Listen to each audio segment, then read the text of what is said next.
Good afternoon, everyone. So I know, sucky gig, the last presenter in a 2-day workshop, so I'll try to make it somewhat interesting. If you have any questions at any time, please feel free to ask them. I'm going to be presenting on the application of appropriate technologies to support assessment planning and delivery.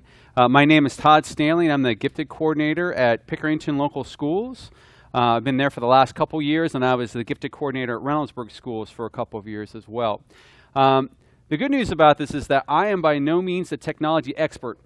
I'm just like the average teacher who has to learn technology as it comes out and kind of staying ahead of that game. So I don't profess myself to be a technology expert, but I certainly use a lot of technology.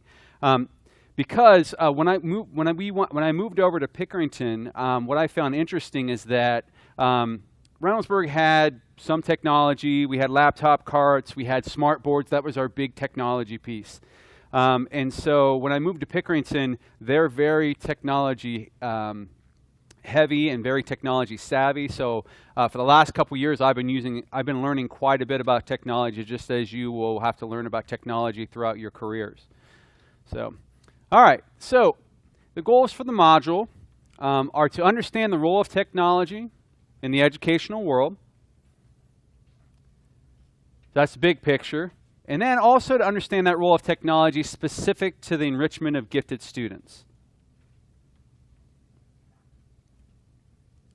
To understand how technology can gather data. There's that, some people think that's a bad word, but it's not. It's actually a really good word. And so how does one collect data that's usable for you and that makes sense for you in order to inform instruction? To understand how technology can lead to alternative assessments, such as performance assessments. In other words, not only can you as the teacher use the technology, but your students can use that technology as well to demonstrate what they have learned and what they've mastered. And then lastly is what are strategies to keep up with technology. Technology is constantly changing, and as a result, you have to be constantly changing as well. And anyone who's been in teaching for any amount of time, you've learned that being adaptive and having adaptability is probably the #1 skill that you have to use as a teacher to adapt to your students, to adapt to the curriculum, to adapt to technology, so on and so forth. So I'm not going to read these to you because I'm going to assume everyone can read. But here are the ODE competencies and the NAGC standards. The ones I do want to focus on is the idea of 5.2, which is beginning gifted education professionals apply appropriate technologies to support instructional assessment, planning, and delivery for individuals with gifts and talents. So I'm going to show you not the answer of how to do these things, but I'm going to show you how I personally use technology in order to do these things. You may have different programs, you may have better programs, you may have better technology, and I certainly invite you to use that. I'm just going to show you what my experiences have been in the last few years using technology with gifted students. So, what is technology, since we're talking about technology? The definition of technology is the practical application of knowledge, especially in a particular area. So what that means is, this is technology. We associate technology a lot of times with computers and all that good stuff, but the truth is that technology is simply a tool that allows you to accomplish something. So for instance, when ancient man, millions of years ago, learned to use fire for the very first time, that was a breakthrough in technology. They can now cook their foods. They can now use it as a weapon to keep predators away. They can now use it to warn themselves. But figuring out how to use that technology took trial and error, lots of mistakes, lots of people probably getting burned. And so technology, all technology is, in this day and age, technology is computers and programs, but technology 100 years from now may look very different, just as it looked very different 100 years ago. So keep that in mind that, don't get too bogged down on the technology part of it. Just know that it is a tool. So I want to have a discussion here as a group. So, the question is this: how have you seen technology change in your lifetime? I'm going to give you an example to model for that, and then if anyone else would like to share some, I'd love that. So, the cell phone is the ultimate, and for me, is a huge change in technology. And let me tell you how that's changed for me. I got my first cell phone in 2001. And it wasn't like the large one there at the top there, but it was somewhere towards the top. And the reason why we got it is because I was teaching a gifted camp in Granville, Ohio, which is about 45 minutes away from my home, and my wife was pregnant and about to give birth to our first child. So having a cell phone was so we only bought it for that reason. And we said to each other, we'll only use this phone in case of emergency. It's the only time we'll use it. Okay, so don't use it for anything else. Don't call to tell me to get groceries. Don't call it only for emergencies. And that was the edict we had kind of set out. And of course, that's evolved. As phones have become more technologically advanced, it's become cheaper to use them. You know, a lot of people use phones I always go to the doctor's office and I'm amazed. People sit down and they pull out their phones and they're playing with their phones for half an hour, 45 minutes. My daughters, who are part of the, my oldest daughter who's a millennial, she can't go anywhere without playing with her phone. She's not as bad as some, but she still does a little bit more than I would like her to do. But to give you an example of how technology of the phone has changed, I have a 10-year-old daughter, and her birthday was last month, and what she wanted for her birthday was a phone, because all of her friends have phones, and so she wanted a phone too. So my wife and I were talking about it. We're like, you know what? I still think 10 years old is too young to have a phone. I don't see any purpose for having a phone. She doesn't have to get a hold of us other than to yell upstairs or downstairs to let us know what's going on.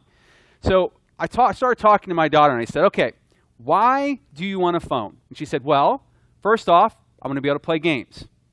Okay, check. Second off, she said, I want to be able to listen to music. Okay. Third, I want to be able to watch my YouTube videos. And then she stopped, and I'm like, nowhere in there did she say she wanted to use it to call people, which is kind of why phones were invented. But phones have evolved from there. Now we use our phones. I mean, you can speak to this yourselves. You probably use your phone more for other things than actually calling people. Could be texting, could be checking email, could be playing Crossy Road or whatever. But the phone has evolved where it's not just I always joked when my friends would have these smartphones and they'd say, look, I can do this and I can do this and I can do this. And I'd say, look, I can dial in 7 numbers and it calls someone. So phones have definitely changed. So we didn't buy my daughter a phone. We bought her an iPod Touch, which does all of those things, but it's like $300 cheaper. And she can even call us if she has wireless internet. She can still call us. So if there's an emergency, her school has wireless Wi-Fi all the time. Our house has Wi-Fi. So she can call us if she needs to. So that was a nice compromise. But that's how I've seen technology change. One example of how it's changed in my lifetime. Are there other examples of how technology has changed? People would like to share. Please, sir. Data storage. I've been on a computer since I was 5. When I was growing up, we had 8-inch floppy disks. Sure. Did you have the Atari 5600?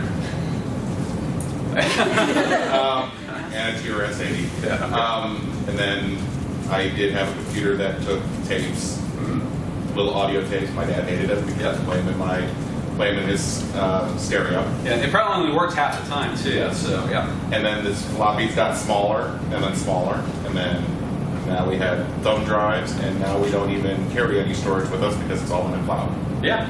But that's an excellent example. I mean, like, my district gave me, when I went to Pickering, they gave me a brand new laptop. I'm like, this is awesome. And I'm like, I want to show a movie. And I'm like, there's no place to put in a CD. Well, you have to go online and get the movie. Why? I have a DVD. Why would I not use that? So, yeah, it's definitely changed quite a bit.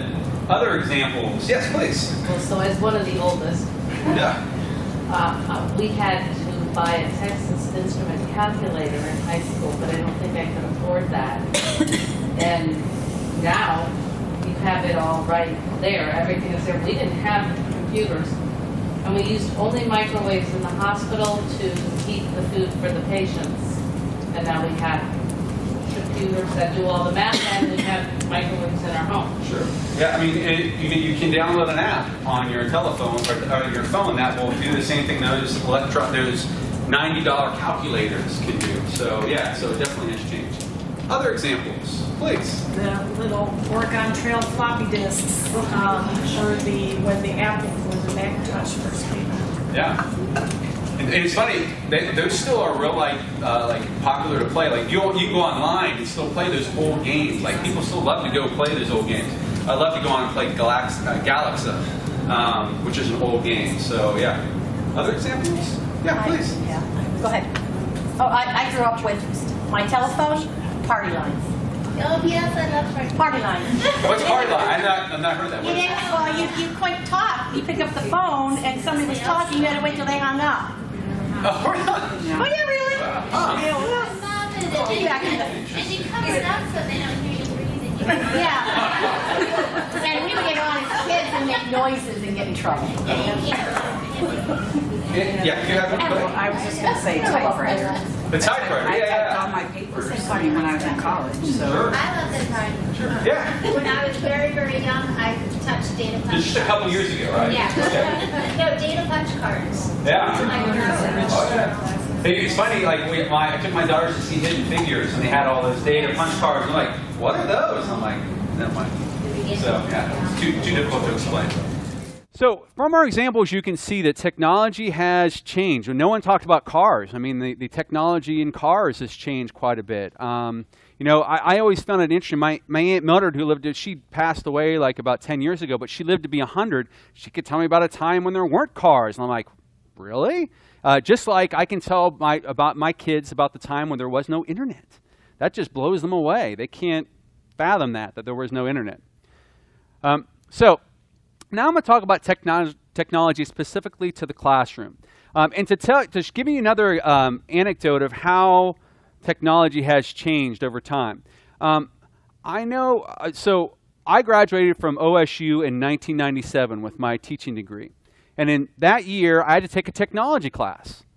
And so our final for our technology class was taking the overhead projector and making it so that it was a perfect square on the wall rather than like a oblong shape or a rhombus or whatever. And I'm serious, that was our final. If we could do that, we had an A in technology. And so when I got into the classroom then, and they started to get rid of those Atari 5600s and started to get, you know, the Apple, the Macintosh, those things, I had to kind of run with the times. And our school didn't have any technology. So I actually had to bring in a computer that I wasn't using anymore and use that in the classroom if I wanted to use technology. Nowadays, in many cases, you walk into a school and it is very technologically rich. It's got a lot of technology. But you also have a lot of technology that people don't necessarily know how to use or don't know how to use to enrich students in the classroom. Because keep in mind, that technology is simply a tool. It's a tool that allows students to be innovative. It starts conversations, so they can watch a video and you guys can have a discussion about it. They can read an article, they can access it right away. They don't have to go to the library and access it through the microfiche anymore. So it can raise awareness of things that are going on. So lots of changes to technology in the classroom. When you're using technology in the classroom, the one thing that the piece of advice I'll definitely give you is that it should seem like you're not adding it to the classroom. So in other words, you shouldn't like do a lesson and then say, oh, we're going to do technology here. We're going to add it on here. The technology should almost be seamless. It should be so that it's embedded in the instructions so that students just use technology on a day-to-day basis. And it's not like, ooh, happy I'm using technology. It's just like a routine, like they're brushing their teeth. They know to pull out their laptops, or they know to get their iPads, or they know that we're going to get on the computer lab. And so it's really important that you embed it in the instruction rather than make it seem like something that's kind of sticking out. Because here's what I would say to you, is that if you feel like you're adding on technology, so for instance, if a student comes to me and says, Mr. Stanley, I want to do this and I'm going to display this and this is what I want to use. And I'll say to him, well, couldn't you do that on a poster and be just as effective, if not more? And he's like, well, yeah. And I'm like, then do the poster. Okay, so you don't use technology for technology's sake. Use technology because it's enhancing the lesson, because it's teaching them a skill maybe you want them to learn, and so on and so forth. So the use of online programs, and I'm sure that many of you use various online programs. I'm just going to share the ones that I have used in the past. So in my district, we use Study Island and Moby Max. And the reason why we use that with the gift, we have a gifted magnet team of 4th, 5th, and 6th graders. And we have gifted intervention specialists teaching all those classes. And what we found is our district has STAR. If anyone else has STAR in here, sorry about that. But what we found with STAR is that STAR topped out really quick. So our kids would take the pre-assessment at the very beginning of the year, and they would have a 99 plus. They were above the 99th percentile. And it's like, well, that doesn't really help us any to know that they're there at the beginning of the year. How are we going to show growth? And so we purchased Study Island and and got MobiMax, which is free, specifically for our gifted students, because we found on those assessments there was stretch. They could show growth. They could show what they had learned. And there are various other programs out there as well. But what I would say to you is make sure, even if your district is using a program, make sure it's going to be useful. Because we got to the point where we were taking STAR tests and just throwing the data away. It didn't help us at all. We were wasting kids' time. We were wasting teacher time. And so I talked to the principal, and I said, we want to use these instead. And she's like, great, they don't need to take STAR anymore. Let's not waste their time anymore. So that would just be one example of how that looks. And so we use this information for various things. So first off is as a starting point. What you should not do is just put a kid on Study Island and say, I'm enriching them. The Study Island or whatever program you decide to use is a starting point. It shows you where the student's at. And so as a teacher, you now know where you can take them, where they're capable of going. And you guys know, if anyone in here at all has ever taught in a gifted classroom, you know that there's just as much differentiation in a gifted classroom as there is in a regular classroom with a whole spectrum of students. Because you have that kid who has an SAI of 145, and you have that kid who's got an SAI of 126. And that's a big gap. So that's the same as having a kid who's a 126 and a 107. I probably did my math wrong there, but which is a big difference. So you have to differentiate, so you have to see where they're at. So using it as a pre-assessment and then determining where can I take kids from here. It's funny, the kids themselves, we also have a program, and kids would take it and they pre-assess and they get 100%. Then the teachers say, okay, you still have to do the lesson. It's like, why? If you do a pre-assessment, you get 100% on it, you know the lesson. You don't need to take the lesson. Find something else for them to do. So that's one way we used it. So this is not the best way to use the information, but we did use it for our SLOs to show growth. And the reason why, again, is the district tended to use STAR for SLO growth. But our gifted teachers didn't feel they could show growth with just STAR. So we used the Study Island and MobiMax. We gave a pre-assessment at the very beginning of the year.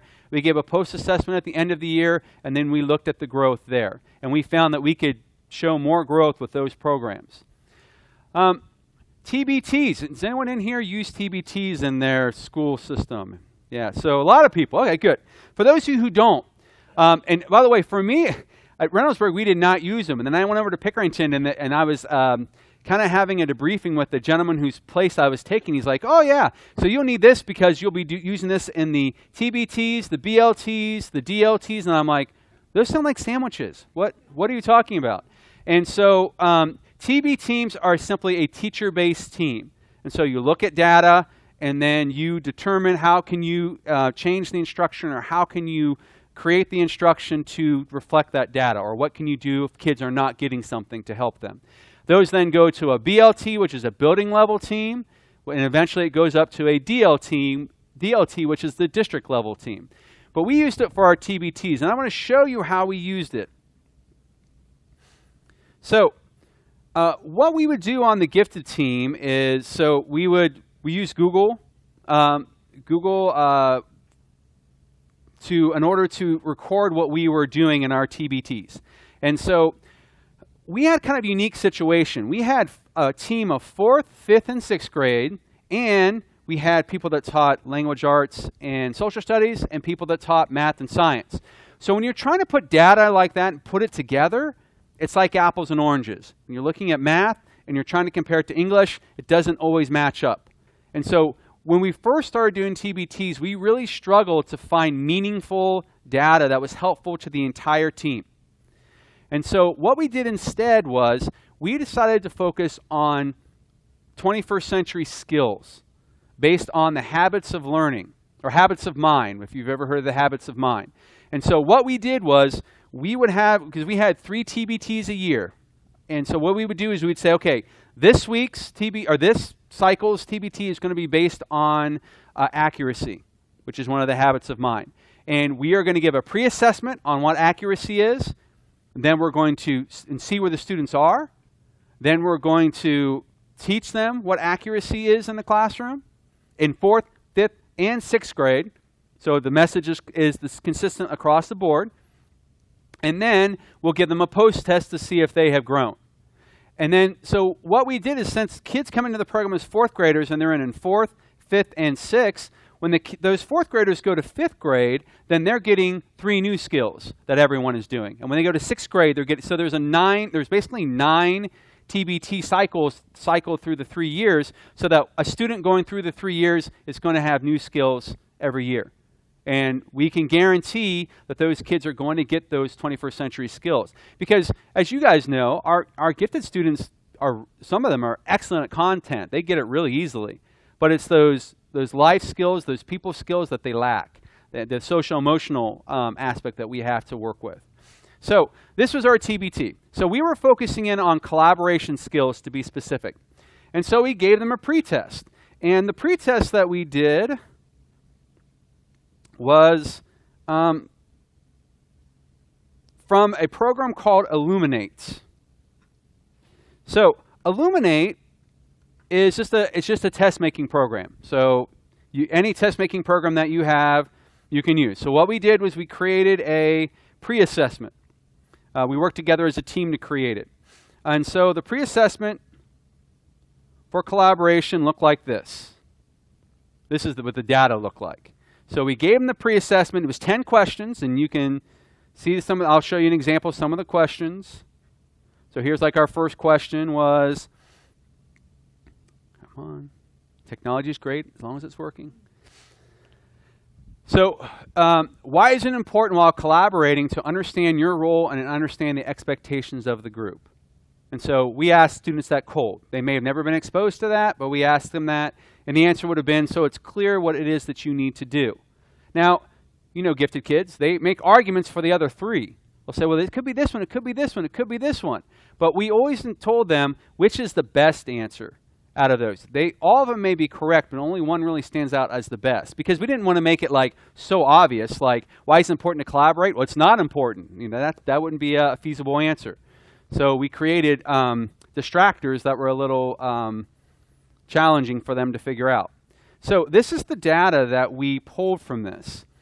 And what you see here is red means that they missed the boat completely. Yellow means they got it somewhat, but could be doing better. Green means that they met the benchmark that we set. And then blue is that they are advanced. You can see the blue is very small in this data. And the yellow is a good majority. So 108 out of the 157 kids who took it scored there. And so the reason why I like Illuminate is because then it breaks it down. I'm sorry, 153 students. It shows what were the poorest questions. So I can go to this one, and this question says, of the following alternatives, identify which would be the most appropriate for a group whose members may need more structure. And so what we started to find is that a majority of kids were not getting that one correct. So we had to teach them that. This is we're gathering information. Illuminate also does it by subgroups. So you can see here, we have our Asian population was in the green, but our Hispanic population, now keep in mind there's only 2 students, so if one student messes up, it throws the whole thing off, but regardless. But we have our social economically disadvantaged, which are 19 students who are not performing well, and so on and so forth. So it helped us to break down our subgroups, which we showed on our Gateway TBT form. So here's our students with disability, our ELL, gifted, all of them are gifted, our minorities, and our economically disadvantaged. From that, we analyzed the data, and we said, what were their strengths? So 4th grade specifically said they were able to list an important rationale for collaboration as well as the best reason for learning the skill for collaboration. So that's something they did really well. What's something they needed to work on? The students struggle with knowing the important aspects of successful collaboration. The students have not had sufficient time to engage in collaboration, therefore they have not had adequate opportunities. So after we gave this pre-assessment, our 4th grade teachers started putting kids in groups more and started being more purposeful about it. They just didn't throw them into groups. They taught them about what it is to collaborate and what does good collaboration look like and what does not so good collaboration look like. And so you all know in your line of work, being able to collaborate with someone is a very important skill. So if we can teach them in the 4th grade how to collaborate, then that's a skill that's going to last them the rest of their lives. And so that's why we focused on these 21st century skills. So then we talked about what are specific intervention strategies that we were going to do. So in grade 4, teachers are going to model and engage students in role play to demonstrate appropriate behaviors to support successful collaboration experiences. Teachers will provide multiple opportunities for the students to practice these skills through research projects, group assignments, and paired activities. The successful completion of these tasks will be predicated upon well-developed collaboration strategies. So they just had them collaborate more, okay? But this is informing the instruction. This is driving the instruction, this data. If we had given this test and kids were nailing collaboration, we might not be focusing on it as much. But we found that there were issues with the collaboration. So we worked with students for about 4 weeks, and then we gave them a post-assessment. And so a post-assessment wasn't the exact same test. We created a different post-assessment. It asked similar questions, but it did not ask the exact same questions that had been asked on the other one. We would take the question and maybe take the answer and put it in the question and take the question and put it in the answer. But it was essentially the same material. It just was in a different form. And so when we gave the post-assessment, what we found, we don't have any red anymore. And we have very little, we don't have as much of the yellow. We have a majority in the benchmarked, and we have 17 where we had 1 before. We had 17 in the advanced. And so we felt like we had a successful round of TBT because almost 70% of our kids had mastered it. Now they had set the goal of 80% mastery. So our teachers were not satisfied with that. So it doesn't mean they stopped teaching collaboration for the rest of the year. They knew it was something they needed to work on for the rest of the year. And so, again, this showed us the questions that they struggled with. Our subgroups look a lot better than they did before. We still have the Hispanic subgroup. Again, if you have only 2 people to work from and only 2 people in the ELL, so that, that data can be skewed. And so we did this in order to inform instruction, and this drove our instruction. So I would walk into classrooms for walkthroughs, and I would see vocabulary on the board. I would see posters that espouse collaboration. I would see, that being purposeful about the teaching of that skill, rather than just assuming kids know how to do this, because we all know that they don't. We all know that adults sometimes don't know how to collaborate. So that's what we focused on. But this was predicated by using the technology and using the data that this technology created. All right. So,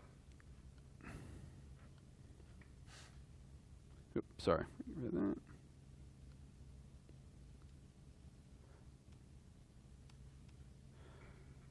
Online identification of gifted. So there are some assessments that, in the state of Ohio, we have state-approved tests that we must give students in order to identify them as gifted. There are other states that don't have those state-approved tests. Like I was at the Kentucky Association for Gifted Education, or CAGE, as they call it, and they were saying, we can create local norms. So we set the bar where kids are, and so if you go to one district, a kid is gifted. If that kid goes to another district, they may not be gifted, and so on and so forth. And I thought that was a little confusing in that, because they do have a transient population in Kentucky. And they were telling me, there's a lot of kids that move around. It's like, well, then why don't you have a consistency with that?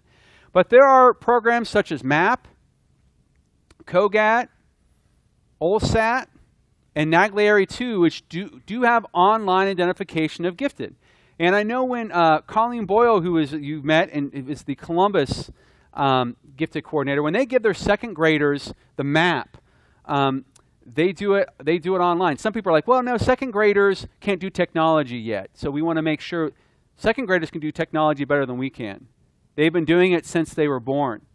To show you another example of how technology advanced is this gentleman who I coach with. He said, yeah, I sat down with my kid and I had a book, or with my grandchild and I had a book, and they tried to swipe the book rather than turn the page because they were so used to reading on a Kindle. And so the point being is that these kids have had technology thrust into their hands literally from birth, unless they're Amish. They have had that experience. And so kids do know how to do online testing. Now, you do need to make sure that you are exposing them to that, so when they go to take their online testing in the air and things of that nature, that they're familiar with that. So, MAP specifically can, whose districts in here use MAP? So, a decent amount. So, my district does not. So, we use the old-fashioned pencil to paper, Terra Novas and Otis Lennons and all that good stuff. But I would like to get us into the 21st century and to use something like MAP. So MAP, the nice thing about MAP is it creates instant data for you to use. So kid takes a test. We have Hazel's results. Don't worry, Hazel's not a real student. This is from their website. It's a dummy one. But it shows mathematics and reading where they're progressing, where their percentile range is, and what grade level that they're at. So also, a nice thing about MAP or any of these programs is with the data it creates is if you learn how to read the reports and use the reports, then you can find information that's going to be helpful for you. So for instance, here is a quadrant chart that shows a high achievement, high growth, high achievement, low growth, low achievement, low growth, and low achievement, high growth. Well, if you're teaching a group of gifted students, you would want the kids in the green, a majority of them in the green. And if you had some kids over here in the pink, that would be problematic. And you would want to say, why is that? And start to analyze that. Not with technology, but just with good old-fashioned, asking questions. Why is the student, maybe the student didn't take their time on the test. Or maybe they were feeling sick that day. Or maybe there's an explanation to why. Or maybe they just don't know the material. And you need to go back and make sure that they have that material. So, but the idea of collecting data is not to have data for data's sake. The idea is that when you collect data, it informs the instruction. Otherwise, why collect it? I mean, I know when we go into Illuminate, Illuminate can generate like 30 reports if you want. But there's only 2 that are really useful, so they're the only 2 we look at. And so you want to make sure that the data is useful to you.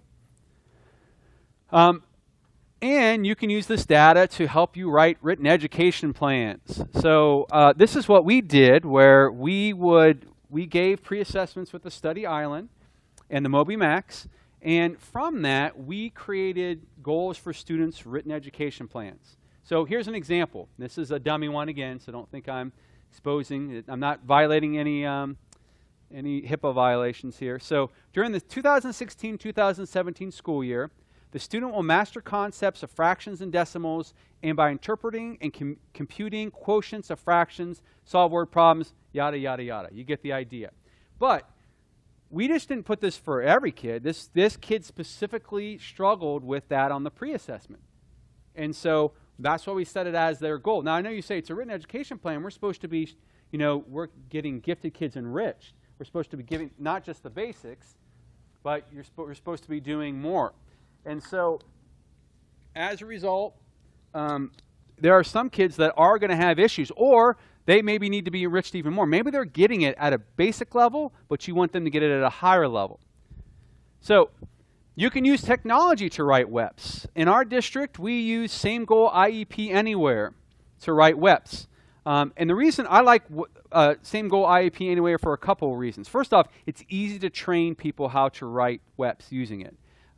It's fairly user-friendly, and since I've been in the district, when I was in Reynoldsburg, I wrote every WEP in the district because I had all the kids in class, and so I would write their WEPs because I also was a part-time teacher, part-time district coordinator, and they were being serviced, they were in my class, so I knew them. So I wrote all the WEPs. When I got to Pickerington, the gifted population was a little larger, and it was dispersed amongst teachers, and I didn't know the students anymore. And so I had to start to build capacity, and I had to train teachers on how to write WEPs. And so using the Same Goal IEP Anywhere was very helpful for me. Because it works with your EMIS system, it pre-pop, all this stuff like putting in the addresses, all that stuff is all done for you. And I'll show you an example of Same Goal IEP Anywhere. This is, again, not a real student, but one I made up. You can tell she's made up because she has my last name. All right. So here's this child's written education plan. Pre-populated all their information. And so the teacher so we would give interest surveys at the beginning of the year so that we could fill in the student interest and learning styles. In this case, Abby's very artistic and expresses herself through various forms of art, including drawing, painting, sculpture, and crafts. So that's specific to that student. You should not just do a blanket statement for all students. It should be specific to those students. Just like when you're writing an IEP, it's specific to what they need to work on. When you're writing a WEP, you should focus on what their strengths are and maybe what they need to work on as well. And so for this student, 2 goals were created. The first one was a math goal. And in this case, Abby struggles with word problems. So she needs to work on determining what information she will need and what operation or operations must be used to solve the problem. So one way you can write a WEP goal is something they need to work on because they're deficient in that, or they're having issues, or they're having problems. This student is part of a Math Plus program. It's a pull-out program. So it's listed as a gifted resource room with a gifted intervention specialist. In Pickerington, we also cluster kids in language arts. And so here's Abby's language arts goal. Abby's a strong reader and writer. Her comprehension is good, as evidenced by her AR score. So she's doing it. So how can we challenge her further? So our goal was would like to see Abby challenge herself by reading material 2 grades above level. So what they found when they worked with Abby is that she was reading stuff that was either at or even below grade level. So if she's that strong a reader, she's that strong in comprehension, then we should be challenging her by challenging her with more difficult books. So this was not part of a pull-out program. This is just in the regular classroom. And so it's marked as thus, where you have the regular educational class taught by a general education teacher. And so does anyone in here use IEP Anywhere for their WEPs? So just a few people.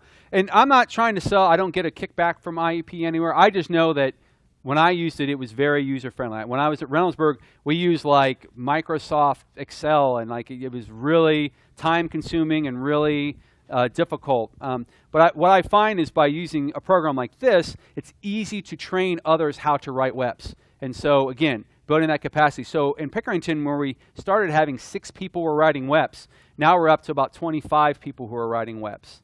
And so each time I train them using this technology. All right. So I do want to talk a little bit about blended learning. Blended learning is one of those buzzwords that is used quite a bit, especially recently. So blended learning is basically an educational program that combines online digital media with traditional classroom methods. So all that means is you're using technology to help them learn. We call it blended learning. And it's really interesting because when we started first to use blended learning in Reynoldsburg, our principal called us together in a staff meeting, and he said, we have bought a program for you guys that you're to use with students. And you're to have them on this program for 30 minutes a day. And for every day, and that will be their blended learning. And I looked at it and I'm like, this is not helpful for my kids at all. This information is very, lower level. There's not many higher level thinking questions. This is going to be a waste of our time. And so as I started to look at the definition of blended learning, what I found was I was already doing blended learning in the classroom.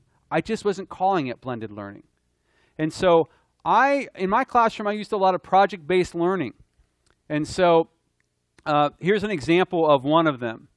So this was a Mesopotamia project that we did. And so in this project, students became an expert on a specific aspect of culture, either in Mesopotamia, India, or China. So they went and they became the expert. They did research using the internet. And they collected that research either by writing it by hand or putting it in a Google Doc or putting it in a Microsoft Word. But they were using technology. I didn't purposely say you have to use technology. They could have gotten a book. But students tend to go towards the technology, which is fine. The technology I did want to teach them, the skill I did want them to know, was creating their own podcast. And the reason why I specifically chose creating their own podcast was because a podcast is an audio presentation.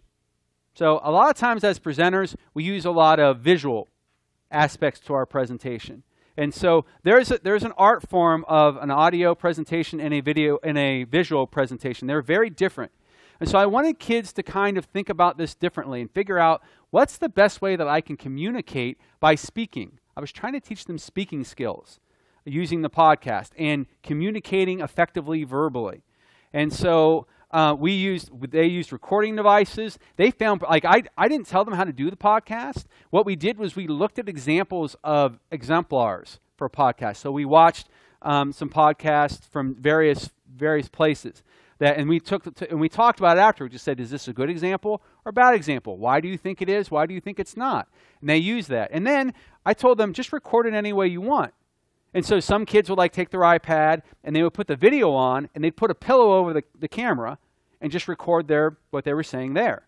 And so it would have a black screen and it would be a podcast. Other kids would venture out onto the internet and find programs where they could create their own podcast. And so I try not to be too particular about what technology they need to use, just what they have to do. And so then kids are very good about going out and finding their own technology. So what I found is that I was already doing blended learning in my classroom because I did use technology quite a bit, not necessarily in the teaching of them, but in the student products that kids were creating.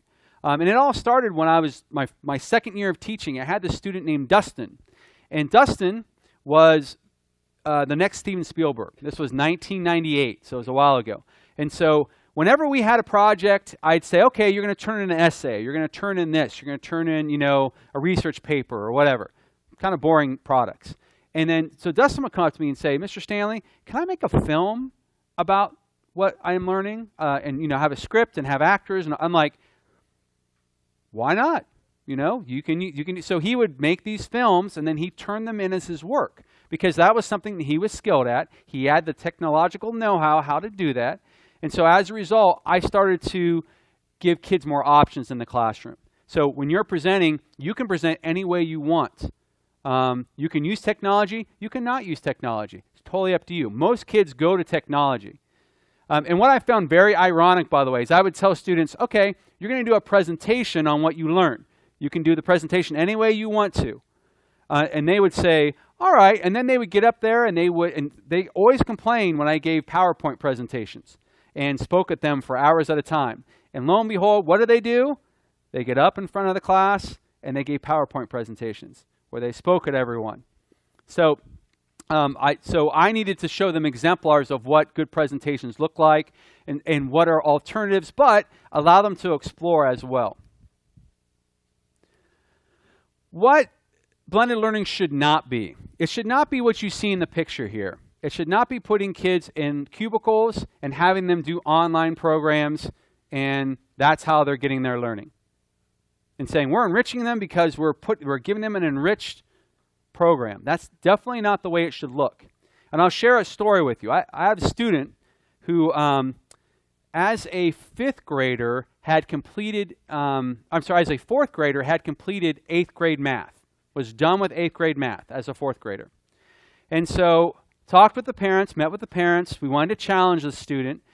And so in 5th grade, he wanted to take algebra. The problem is we don't have any algebra teachers at the middle school. We don't have any algebra teachers at the middle school. So I said, well, we can bus them over to the school. We can do it that way. And they're like, no, I don't want my 5th grader with, juniors in high school, hearing juniors in high school's conversations. So what we arrived at was a program called APEX. And APEX is a program used at our community school. So what would happen is kids, when they had to take algebra, they sat down in front of a computer and they learned algebra from the computer. The teacher that was in the classroom is not really a teacher. They were just a body that was monitoring to make sure that they were staying on task, but they didn't have any math skills necessary to be able to help that student. And so this student took algebra as a 5th grader online, and with pretty good results. I think he ended up with an 89% in the class. So pretty good results. So 6th grade year comes around, and we're faced with the same problem. So we gave him Apex Geometry, and this is where we started to notice some. So first off, he finished it by December, the entire year, 2 semesters worth of work. He finished by December. And so one thing was finding things for him to do. And so we found enrichment activities like math counts and going deeper into problems and so on and so forth. But what we found, and I'm no math expert, so I had a math expert that came down and worked with Drew and had conversations with me about his progress. But anyways, so what we found was that when he went to go take his end-of-year exam, which he couldn't take until May, is that he was struggling with the geometry, with retaining the geometry. Because the program is really good about teaching you the basics, but it wasn't good about going into depth. It wasn't good about showing you that enduring understanding. And what we also found was that Drew would take a problem, and he was very mathematically inclined. He was brilliant. And so when he was faced with a problem, he would invent his own way to solve it. That would be correct. That wasn't maybe your typical way to do that. However, this invented way of doing the math took him a half hour to do it, when he could have had it done in 5 minutes, just using something that he had been taught.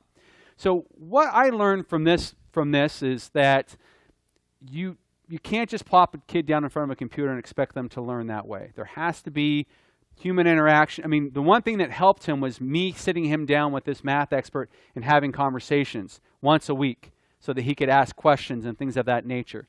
But it definitely was not the way to go about it. And I know some districts are saying, we're going to meet the needs of our gifted kids by putting them on programs. It's not the right model. And this is called an online driver model. It is definitely not the best model for challenging kids. What it is good for, actually, is for credit recovery. So kids who are struggling to just get the basics, that's why a lot of community schools use Apex, is that it will give them credit recovery so they can take the class and graduate high school. They'll never use that information ever again in their lives. And so, but regardless, they're getting the information to take that class. So how blended learning should look. There are various ways it should look. One way is station rotation. So station rotation is simply having a classroom where you don't have the teacher up in front of the class teaching. There are 4 or 5 stations throughout the class. And kids then go to the station and they develop mastery. And if they get it quick, they can go to another station. If they get that one, they can go to, and they self-monitor themselves. They go, and there's a checklist or like a checkpoint. Are they getting it? And so they move through that. And so what this does, and I saw this used in a math classroom this year, a 6th grade math class. And what this does is it allows you as the teacher to work one-on-one with students. Because a lot of times we have 30 to 32 faces out there, and we're teaching to the faces. We're not teaching to the individual kids because we're doing in front of the classroom instruction. So what the blended learning, the station rotation allows you to do is to have conversations with kids, to see what are they getting, and if they're getting it really easily, to push them to that next level. And so I'll show you an example of what it looked like in her classroom. So she had every single unit on the internet, and so kids would start out and they would go to videos, and they would watch a video. There was a video there that has to do with the idea, and here's an interactive activity. But basically what she told me, she said, look, I can sit up there and tell them the vocabulary that they need to know and go over the concept with them. But in today's day and age, when kids want to know something, they go onto YouTube. My daughter wanted to know how to make a fidget spinner. And so she went on YouTube and installed a program, and then voila, a day later she'd create her own fidget spinner. That's kind of how kids are very adept at learning on their own. And so if you provide them with the resources, those resources will do a much better job of teaching the basic concept than if you're talking at 30 heads. So they can rewind and listen to it again, whatever, but they can move at their own pace. And so she would have videos for them to watch. That would be one station. She would then do practice sessions with them where they would take what they learn and then, demonstrate mastery. And so here's an example of how they would do that. And then summarize today's lesson is something I always like that she put in there, which is that students in their own words had to summarize what they learned. And so she would see, did they get it? Did they not get it? What did they put in their summary? Did they show me that they know it? And then she would have,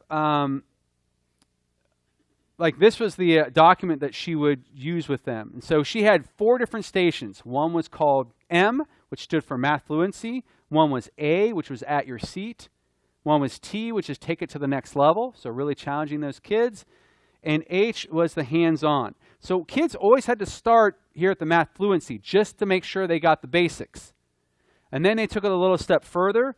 At the at your seat, they would delve into a little bit deeper. And if they can handle that, they could move on to the T, which was taking it to the next level. And if they got that, they could move on to the H. So she scaffolded the lesson so that if a kid needed to spend this entire station rotation in M, they could do that. And so they would get that basic. And if they didn't get that basic information, they could go talk with her. She had a station where she was seated at a desk, and she could have conversations with them. And then she scaffolded up and up and up. So what was amazing about going into her classroom is kids differentiated for themselves rather than the teacher having to differentiate. So she created the stations, and then kids were like, I mastered this here, I'm going to this one. And they worked at their own self-pace. And occasionally there would be a kid that would get behind or whatever, and then she just worked with that student individually. Or if a kid wasn't, the one roadblock in this, if a kid isn't someone who takes a lot of initiative, so they'll find themselves getting behind as well, and so she would have to remind them to get going on that. So that is an example of a station rotation. I've seen it in English classes as well, where kids are doing different stations. The thing about station rotation I do want to caution you on is that if you're truly differentiating it, when kids go to a station, there should be differentiation even within that. So if a kid they go to the hands-on, and there's one activity that is going to show mastery, but they already know how to do that, do you have another one on hand in order for them to go to that next level? You always want to be pushing them. She put all of her lessons online, and parents could go to it, and students could go to it, so parents saw what they were doing, and so on and so forth. The one thing I will caution you on, the lesson that we learned, was that she started station rotations and didn't inform parents what station rotation looked like and what was the purpose for it. And so we had a lot of parents, which I find this just so ironic, parents saying, well, they're not bringing home worksheets, or she's not standing in front of the class talking to them like you should be in a math class. And it's like, well, do you want to use a cell phone that's 20 years old, or do you want to advance your thinking? And so she just was using a more advanced way to teach these kids.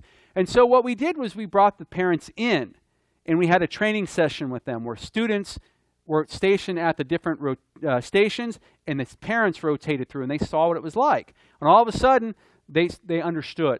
Because the reality is, when parents struggle with things, it's usually things they don't understand. Not because of their own fault. They've just not been informed. So as a teacher, if you're going to do something like this, you want to make sure you inform parents. When I did projects for the very first time, I let parents know, this is what your kid will be bringing home. They will not be bringing home worksheets for me. They will not be bringing home a textbook. We're going to be doing projects, and this is what this is going to look like. So you have to train those parents in order to, if you're going to do something like this. It will be much smoother if you do train your parents. And there's her math worksheet. Another example is a flipped classroom. So I found that I was a social studies teacher, so I would give a lecture, and kids would take notes, and then we would do an activity after the lecture. But what you can do with a flipped classroom is, instead of wasting class time doing that presentation, you simply record what it is that you wanted them to learn, and they watch that for homework. So here's an example of a flipped classroom.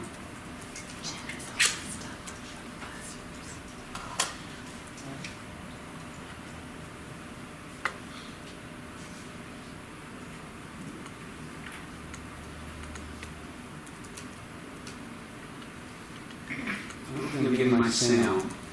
So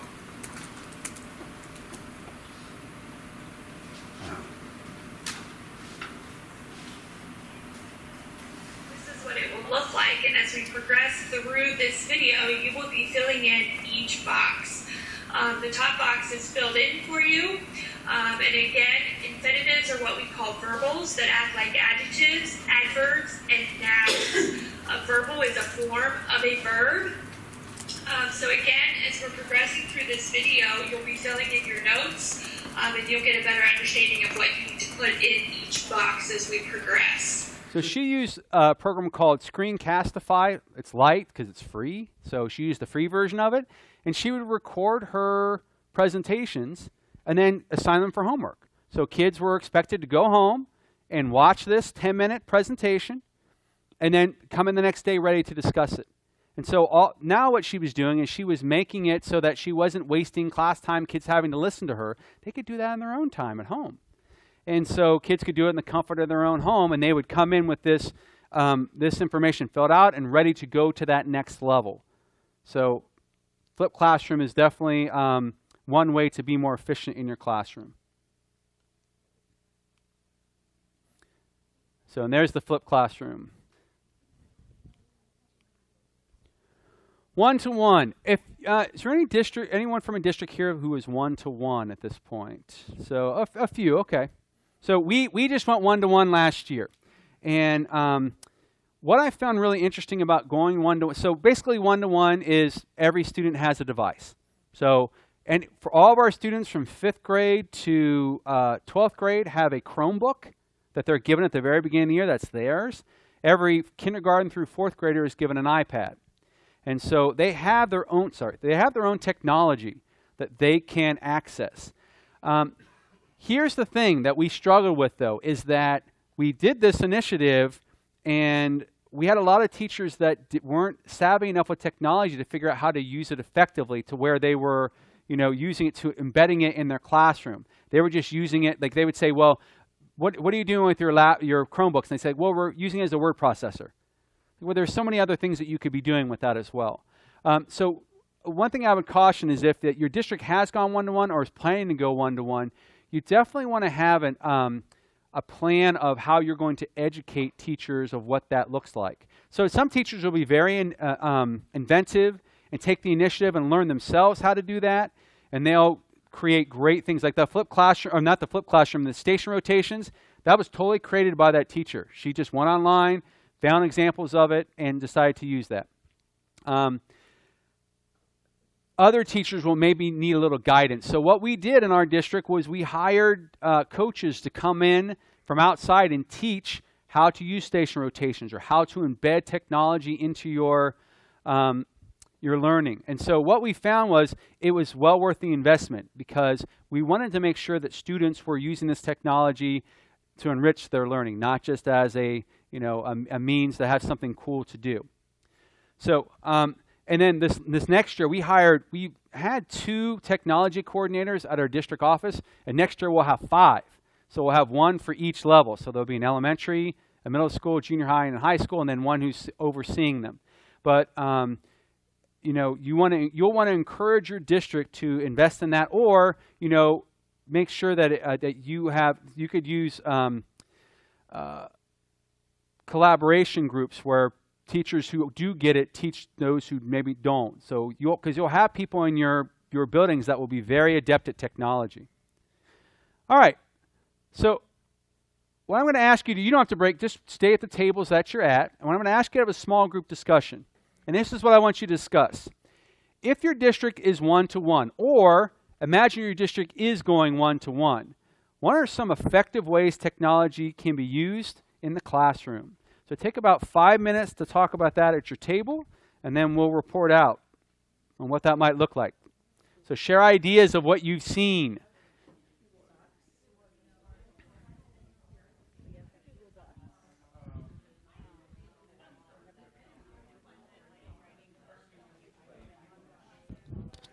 I knocked this off at one point. Is it on okay? Yep. All right. All right.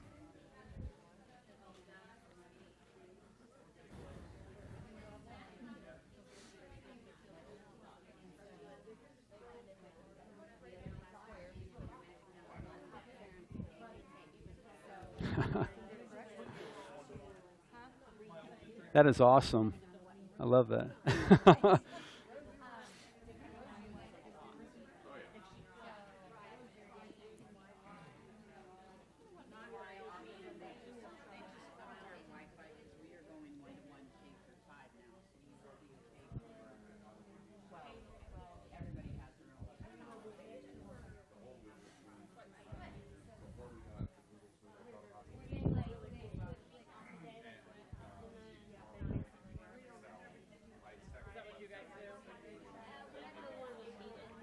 Where the technology standard at the time was a second grader will be able to, with teacher help, create videos.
I have until 4:45, right?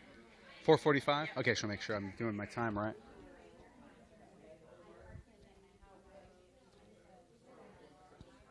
Yeah. Would you be able to, on those slides, every link I've tried to click on, and I have to request permission? Oh, yeah, sure. Because I was like, If you send me an email, I'll be happy to. okay, So well, I'll, I did request oh, if you permission, requested, so if perfect. they- Excellent. I will definitely do that. So, yep. Like, especially the math station form. I thought Yeah, that yeah. would be good. Oh, yeah, it's an excellent. Now, I will definitely give you permission for that. Uh-huh.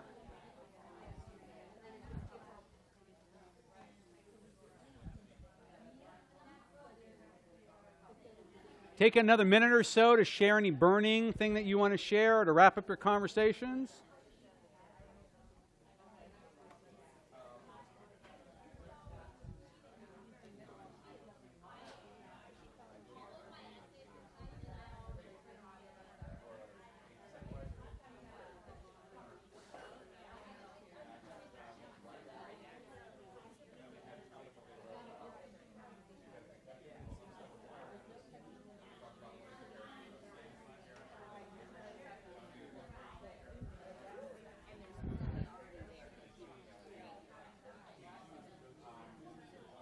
All right. Hopefully everyone got to share. What I'm going to ask is for a few groups to share out maybe something you heard that was interesting or something that your district already does that you'd like to share.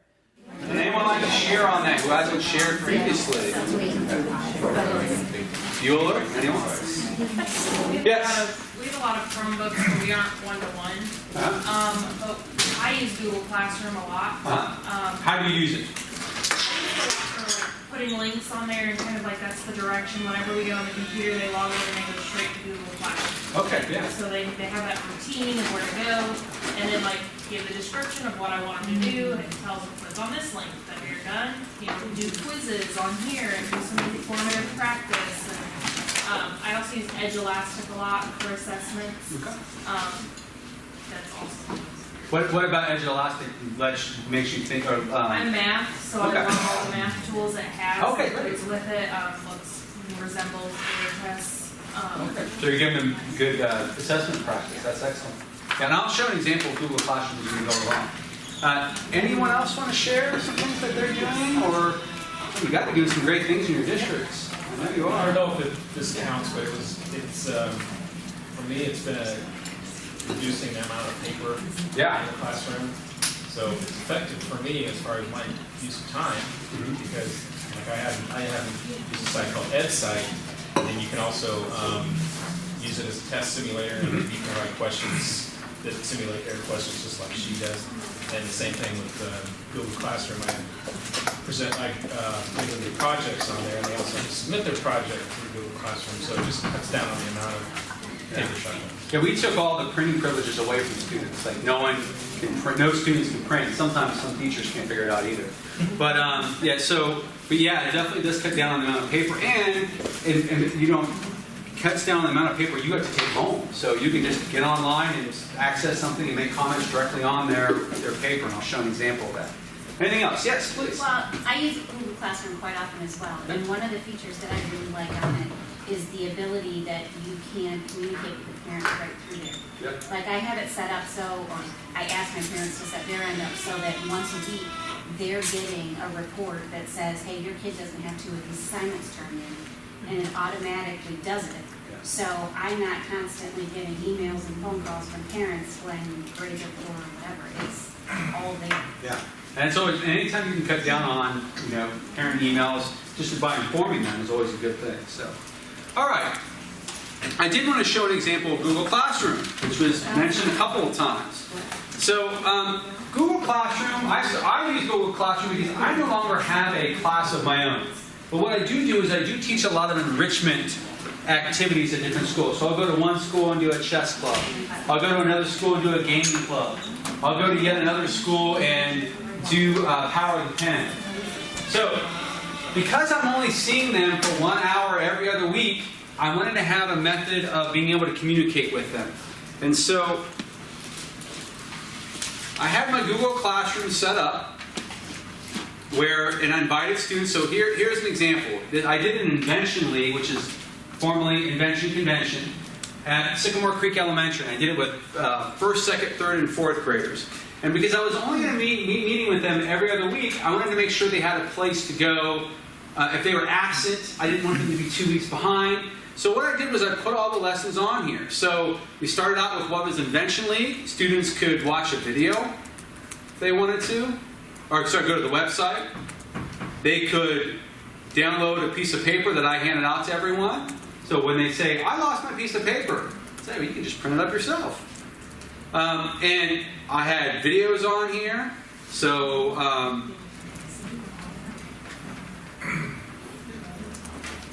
starting your inventors, and this was not a video, but this was their inventors journal. So many kids lost their inventors journal that I just threw it on there so that they could print it up themselves, or they could fill it out there. I had videos such as this trifold setup. So I flipped the classroom in that I gave a presentation.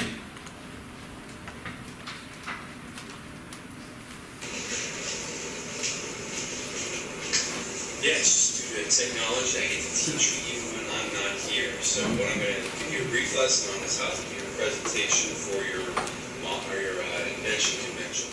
So that was just a way for me. I was going to be absent 1 week, and I wanted to make sure that the message got across to them like I wanted it to. So I filmed this, and then the person that was regulating the class just showed this to them.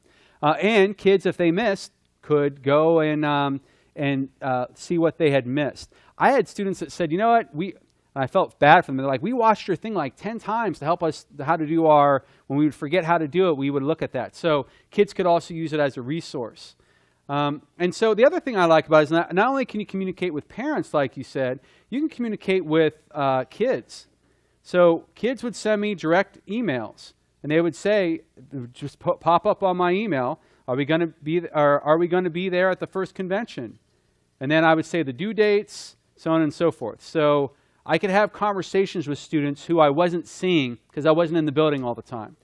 So if you have a pull-out program where you're not seeing kids every day, or even if you do see kids every day, it's a nice way to communicate with kids. It's a nice way to organize things. Another example, I did Future City Builders at one building. And so in order to get into Future City Builders, kids had to write an essay in order to, because we only had so many spots. And so kids would submit their essays right here in the Google Classroom. And so part of that was a responsibility thing. If the kid really wanted to be in Future City Builders, they would go online. They would go on to Google Classroom and write the essay. But when you told some kids, "Hey, go on Google Classroom," they'd be like, "Oh, well, that's too much work." I'd be like, "I don't want you in Future City Builders anyways, if that's too much work for you." So it vetted out students. So I showed you the example of the Invention League because we only met once a week. Here's a teacher that used her Google Classroom. She had a gifted pull out every day, but she used it to post her lessons. So I'll show you what it looked like. So kids went to this, and it had the presentation on what they were going to be doing in Google Classroom. So it would have what the challenge was. It would link it to STEM. Tell them what they need to do research-wise. Give them specific notes. So it gave them sites to go to kind of guide them in the right direction, because you don't want them to going to sites that aren't helpful. Again, research, and then their imagine part. So it showed examples of catapults kids could be creating, how they plan, and so on and so forth. And it gives a due date. So November 1st, they wanted to do it around Halloween. So they did their pumpkin chunking. And then here was the standards that she linked to it. And so what she did, she'd have a video like this to introduce it. Simple machine calls a lot of So I'll show you how the other facets to an pumpkin chunk. The twisting or torsion is just tension applied in a rotating direction instead of straight up and down. And we all know what happens from there. But please don't try this at home unless you have a scale model or something. So it gave them a basic idea of it. And this was with 3rd and 4th graders, by the way. So this was not with high school students. This was 3rd and 4th graders. And so they created some really cool, I went and watched their pumpkin chunking day on November 1st. It was really cool. They were, some kids, and what was really interesting is that it allowed kids to make mistakes during the process and then learn from those and fix them. So they would be like, well, this didn't work as well as I wanted to in this trial. What can we do to make it better? Maybe we should make the rubber band tighter, or maybe we should use another material. Or one group didn't realize that when their thing would shoot, it actually would get stuck. And so they figured out a way to unstick that.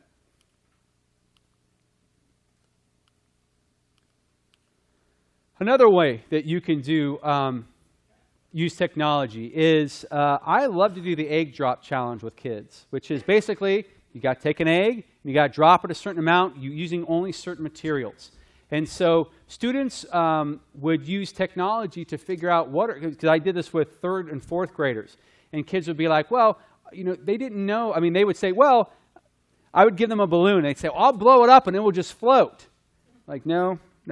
Got to have helium in it for that to happen. Sorry. And so, some kids have, I noticed this with Invention League, that kids have grandiose ideas that maybe aren't realistic. So, and sometimes they have grandiose ideas that they just need to, refine and whatnot. So having technology for them to be able to look at examples of egg drop challenges. And so I would post a video like this where they could see what kids had done. So, and various things of that nature. So, student product. So, the way I use technology in my classroom, especially when I had a classroom, was in student product. So, I was not a big fan of grading papers. I wanted to have a lot of performance assessments where I used rubrics, and kids would do projects. And rather than me having to grade, 30 essays that are all given the exact same answer, I had a lot of variety in this. And so, kids use technology all over the place. So with the oral presentations, sometimes they would record it.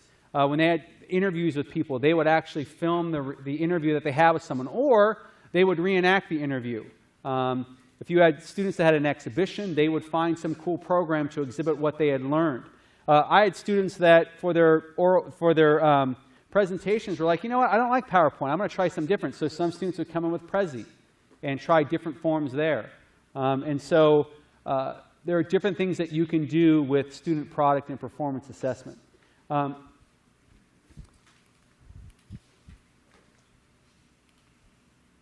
So here's an example of a student product that used technology. So these are 2 students of mine who did a... Here's 2 examples. Here's a student book trailer that they created.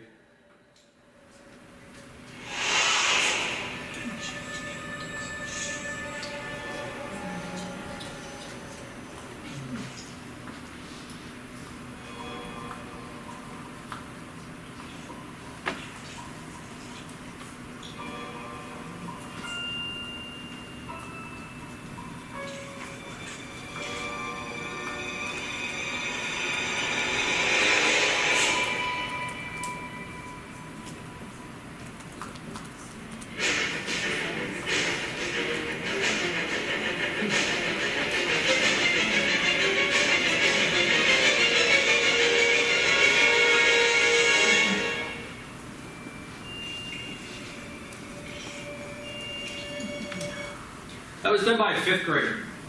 So they found a program online, and there were different students used different programs. I had a couple that had like watermarks across them because they were in the trial. You don't have to buy a program necessarily. You can use the trial versions to do these things. So this was a book trailer where the kid summarized the book. Here was a group that was doing their invention lead. And so what they wanted to do was they wanted to look at their presentation and practice it. So we filmed it. That's how they use the technology.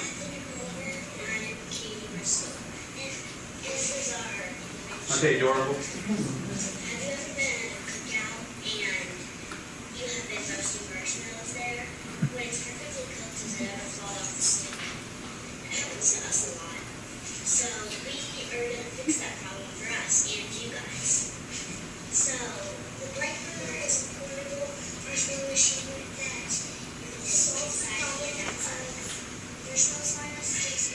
And so we would record that, and then we would watch it, because you know how it is. We do things and we think we're doing them right, and then when someone shows us, it's like, oh, well, I wasn't. So they didn't realize they were talking over one another, so they refined that.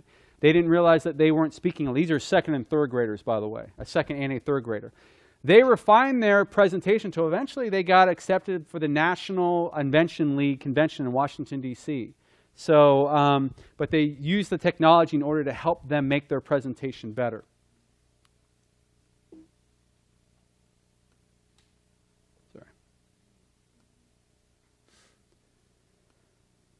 All right. So other examples of what you can use for technologies, as people have talked about, anyone uses, who is a Google district in here? Do we have some Google districts in here? So there are a lot of benefits to being a Google district, in that you can use, I mean, first off, it's free. Everyone in Pickerington had to take their Google certification test this year. So I think like 80% of our district is now Google certified. So I'm going to go ahead here. Sorry, I had to get through all this technology. Like I said, works well until it doesn't. And so why I like Google Docs is because, again, I did in Model United Nations with high school students, and I was only seeing them once a week. And we had certain things that were due. And so I needed to have a method of seeing their final product and then seeing how that final product was needed to be changed so I could give suggestions. So there we go. So what I would do, whoops, sorry, I just skipped one. Oh, here it is, right, sorry.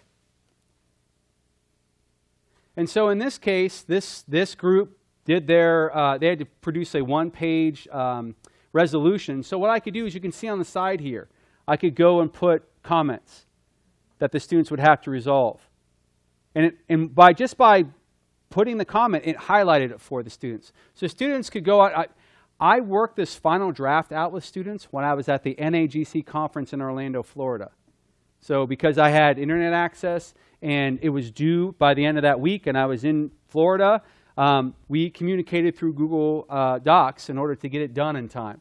And they ended up going to the General Assembly. So they did a really good job with it. But we need to make some changes. So you can also do technology PD with whole staff. So this gentleman right here is Brian Seymour. He's our technology coordinator for Pickerington. I'm not going to show you the whole video, but I'll show you what he created here. Hi everybody, this is Brian Seymour, Director of Instructional Technology with Pickerington Local School District. I'd like to welcome you to our first Technology Snapshot, where we'll do one of these every single week, and we will be showing off 3 apps that you can use on your He's a huge app fan, and he knows all these apps, and so he would show people new apps that they could use. So I'll show one example. Growth in your classroom. So these 3 that we're going to do today, one will be on instructional, one will be on personal growth, and one will be on classroom management. So to get started with, the first app that we're going to talk about today is an app called EduCreations. This is the one right there in the middle. So with EduCreations, when you open it up, it's a simple whiteboard app that does some really kind of cool things that allows every single kid who has an iPad in the classroom to have the digital whiteboard in front of them. All right, so that's an example. So he would set those out, and we would do those with the staff. All right. So I do want to give you guys some final parting words. It does that every time. When it comes to technology, the first thing would be learn from your students. Your students are learning the most recent things faster than you are, more than likely. I know whenever I have a problem with something, I always go to a student. If I have a technological problem, I go to a student, and they are able to do it rather than the tech guys. So, make sure you're learning from your students and what they have to offer. When they introduce something, if it's a good idea, introduce it to others, or have them share it with others, or have them use it with others. But definitely learn from your students. The second piece of advice is I would advise only choosing from 1 or 2 pieces of technology. And here's why. Because you want your kids to be familiar with it and able to use it well. If you introduce too much technology, they may be able to do all of them okay, but none of them great. And so I usually try to focus on just 1 or 2 pieces of technology. It changes every year what I'm going to be doing, but I try not to inundate them with too much different technology. I want them to get good at the technology they're using. Constantly reevaluate the technology. So when you are using technology, do you need to make changes? So, a good teacher is a reflective teacher. And there may be a better way to do it. There may be more, something more technologically advanced that would be better than what it is that you're doing. And so you can't be satisfied with what it is you're doing. You constantly have to reevaluate. Don't be content. That's why I showed this old computer. There's a saying, if you want to be on the cutting edge, don't sit down. So if you've gone 3 or 4 years using the same piece of technology, you might want to revisit that. Is there, do you want to do, because, studies show that kids, right now, the top 10 jobs that are available to college graduates right now didn't exist 5 years ago. So how do you get them ready for jobs that don't exist? Well, you teach them how to use technology and adapt to technology, and so that they can adapt to whatever technology comes about. And lastly is find a trusted source. So there are you can go to Twitter, you can have a colleague, you can go use or ask your technology department. But basically, someone that you trust that can help you with the technology that they're doing. The tech guy I showed you before, he's always tweeting things, and you can go to the link, and it shows you how to do it. So he's always trying to put things in people's hands. But he's a really good source. Okay? So that's all I have for you today. I'll end it on time. Thank you very much. I know people want to leave. Are there any questions about anything? I didn't think so. Well, thanks, everybody. Jam-packed couple of days. I do